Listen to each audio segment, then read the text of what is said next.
Day of reckoning, the end of 10 days of terror, and police believe a killer once on the loose is now dead.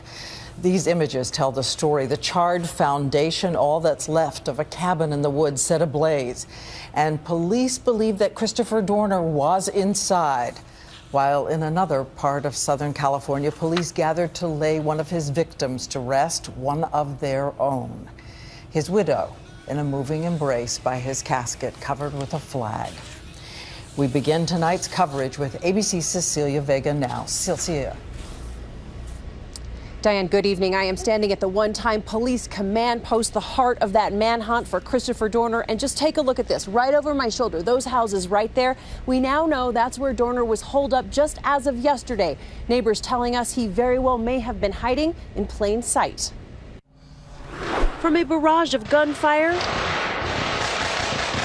to a rush of flames to that shell of a house, now nothing left but rubble. Shut down the freeway, possibly for the subject we've been looking for. Christopher Dorner's run from the law began to unravel here at this cabin near a ski resort. Police say Dorner broke in, and yesterday when two unsuspecting women came by to clean, he allegedly tied them up, took their car, and then sped off. One of the women broke free and managed to call the police. Dorner was once again on the run. Chased by police, he abandoned the stolen car. Then up the road, police say Dorner carjacked Rick Heltebrake. Dorner jumped out of the snow at me, gun drawn, big long rifle. So I just stopped and put my truck in park and put my hands up. He pointed his gun at me and said, "I don't want to hurt you. Just get out and start walking up the road and take your dog." Dorner raced off again. This time, a Fish and Game warden spotted him, and that officer engaged in a life-or-death shootout. Dorner realized he had been recognized, rolled down his window, held his pistol out the window, and shot at the two wardens in the follow vehicle. Miraculously, never hit either of the two wardens who were inside.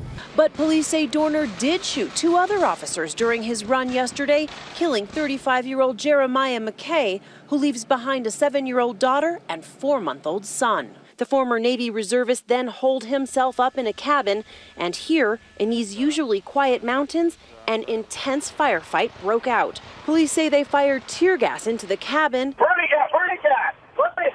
Then came the flames. We have fire in the front. He might come out the back. One shot fired from inside the residence. By nightfall, the cabin burned to the ground, and inside, authorities say they discovered a lone, charred body. Authorities now turn their attention to forensic tests to positively identify that body. 12 Los Angeles Police Department families remain under police protective watch, fearful of Dorner's threat to go after them, Diane, and I'm sure that fear will remain until that positive identity on that body comes back. All right, Cecilia, thank you. And I want to bring in ABC Chief Justice correspondent right now, Pierre Thomas, who's been working the phones to learn more about the power of Dorner's weapons. What have you learned, Pierre? Good evening, Diane. Sources say facing Dorner was like facing a hitman. One source told me police believe Dorner recently bought oxygen tanks used in scuba diving in order to breathe in the event of a tear gas attack. Dorner apparently was dressed for war in combat gear. Remember, he was not only a former cop, but also former military, an expert marksman to boot. His arsenal, an assortment of rifles and possibly explosives. In short, my sources said this man was lethal. Someone they knew going in had a death wish, Diane.